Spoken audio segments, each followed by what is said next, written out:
What if the quietest person in the room were packing spiritual dynamite? What if the softest voice carried the sharpest sword? 1 Peter 3 isn't your grandma's Bible study. It's a theological Molotov's cocktail. Meekness with a mean right hook. This chapter says wives can flip unbelieving husbands without preaching a single sermon. It warns husbands that God ghosts their prayers if they treat their wives like trash. And it dares every one of us to defend the faith without turning into a theological Karen. Buckle up. We're diving into the deep end of gospel grit. Holy submission is not soft. Peter kicks off with a verse that makes modern ears twitch. Wives, be subject to your husbands, so that even if some do not obey the word, they may be won without a word by the conduct of their wives. That's verse 1 through 2. Hold the phone. This isn't a 1950s sitcom script, is it? Submission here isn't about shrinking. It's not about oppression. It's about operation. It's divine jujitsu, power under control. Peter's saying a wife's quiet strength, her unshakable joy, her holy hustle can do what no TED Talk or Twitter thread ever could. Win a skeptic's heart without a single "I told you so." Think about it. You don't storm spiritual strongholds with sass or shade. You infiltrate them with integrity, kindness, and a faith so radiant, it's practically a weapon. That's not passive, that is fierce.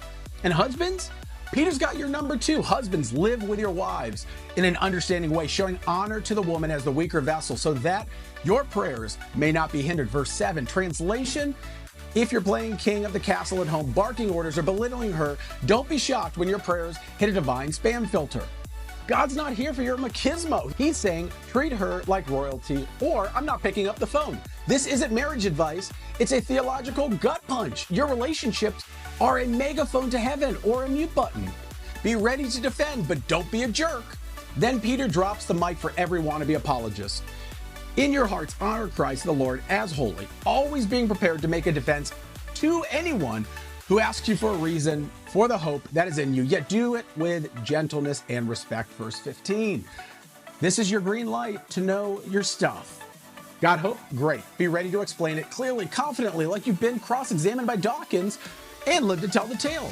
But here's the kicker. Don't be a jerk about it. Truth doesn't need a raised voice or a smug grin.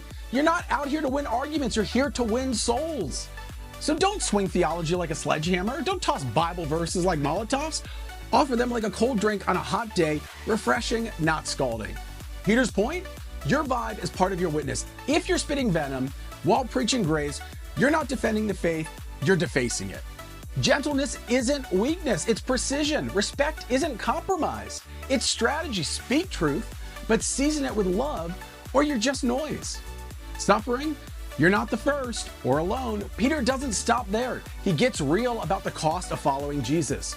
It is better to suffer for doing good, if that should be God's will, than for doing evil. Verse 17, no sugarcoating here. The Christian life isn't a Pinterest board or cozy vibes and a pumpkin spice latte, although they're delicious. It's a battlefield, and sometimes you're gonna bleed. But Peter's not just throwing you to the wolves. He's pointing you to the lion. Check this out. For Christ also suffered once for sins, the righteous for the unrighteous, that he might bring us to God, being put to death in the flesh, but made alive in the spirit, in which he went and proclaimed to the spirits in prison. Verse 18 through 19. Hold up, did Peter just say Jesus took a victory lap through Hades? Yeah, he did. While the world thought the cross was game over, Jesus was preaching to the spirits in the underworld, flexing his authority over death itself. This is the wildest flex in history. The grave wasn't a period, it was a comma. The tomb wasn't a checkmate, it was a setup for the ultimate mic drop. Jesus didn't just survive suffering, he weaponized it, turning the devil's playbook into confetti. So when you're suffering for doing right, when the world mocks your faith or cancels you for your convictions, remember, you're not alone. The one who preached in Hades has your back. Your pain's not pointless, it's a platform. Our final charge, fierce meekness. So here's the Tattooed Apologist team's 1 Peter 3 takeaways, etched in ink and fire. Submission isn't surrender, it's a strategy. Gentleness isn't spineless, it's strength. Suffering isn't a setback, it's a stage for God's glory. You don't need to scream to shake hell. You don't need to flex to fight darkness.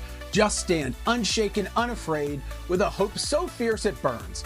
Speak truth with a smile, not a snarl. Love like you've got nothing to lose because you don't. The one who strolled out of the grave is in your corner and he is undefeated. 1 Peter 3 isn't just a chapter, it's a battle cry. Let it read you, let it rewire you, then go live like fierce meekness just staged a comeback, because it has, and it's wearing your name. Check out the live stream on YouTube.